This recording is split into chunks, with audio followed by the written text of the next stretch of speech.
Hi అండి, అందరికీ నమస్కారం. మీరు చూస్తున్నారు మీ అడ్డూరి ఛానల్. అయితే ఎప్పటి నుంచో నాకు కొన్ని ప్రశ్నలు వేయాలని ఉందండి.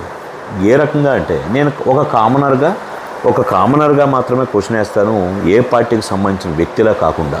నేను ఏం క్వశ్చన్ వేయాలనుకుంటున్నానంటే, ఇప్పుడు మీడియా ఏదైతే తెలుగు మీడియా ఉందో అది రాజకీయాలకు సంబంధించి ఎవరైతే మెయింటైన్ చేసుకుంటూ వస్తున్నారో, డిబేట్లు కండక్ట్ చేసుకుంటున్నారో, రాజకీయ అనలిస్టులు అని చెప్పి, లేదంటే ఏదైతే మీడియా ప్రతినిధులు అని చెప్పి ప్రతి పార్టీకి కొంతమంది ఉంటారు కదా, ఆ రకంగా ఎవరినైతే ప్రతినిధులుగా తీసుకొచ్చి కూర్చోబెడుతున్నారో వాళ్ళకంటూ ఒక వ్యక్తిత్వం, వాళ్ళకు ఒక క్యారెక్టర్, అలాగే వాళ్ళకంటూ ఒక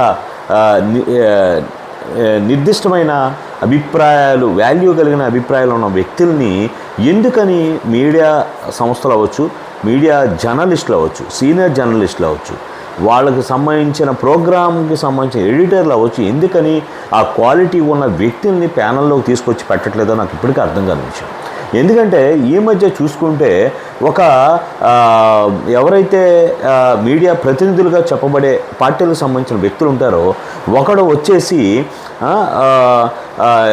ఇంట్లో లేడీస్ని, పిల్లల్ని క్యారెక్టర్ అసాసినేట్ చేయడం, తల్లిదండ్రుల గురించి మాట్లాడడం, ఒక తండ్రి గురించి మాట్లాడడం, లేదంటే ఒక ప్రజాప్రతినిధులుగా ఉన్నటువంటి ముఖ్యమంత్రి స్థానంలో ఉన్నటువంటి వాళ్ళు అవ్వచ్చు, లేదంటే ఎమ్మెల్యేలుగా ఎవరైతే ఎమ్మెల్యేలుగా గెలిచిన వ్యక్తులు అవ్వచ్చు, వ్యక్తిగత దూషణ చేసే అటువంటి క్యారెక్టర్లు ఉన్న వాళ్ళని ఎందుకని ప్యానల్లో కూర్చోబెడుతున్నారు అనేది ఇప్పటికొచ్చి నాకు అర్థం కాని విషయం.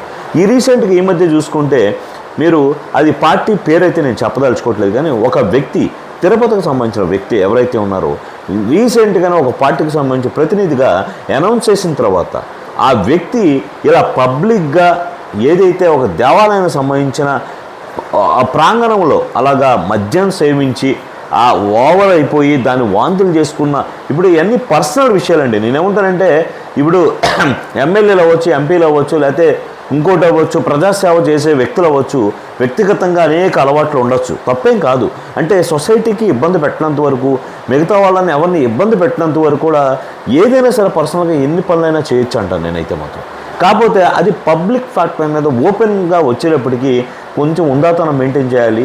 కొన్ని 4 గోళ్ల మధ్య చేయాల్సిన విషయాలు 4 గోళ్ల మధ్య చేయాలి, బయట ప్రదర్శన చేయకూడదు అనేది నా అభిప్రాయం. ఇప్పుడు ఆయన సురేష్ గారు అనే వ్యక్తి ఏ పార్టీ అనేది చెప్పను, కానీ అది మీకు తెలుసు already, first blood Suresh something ఏదో ఉంది.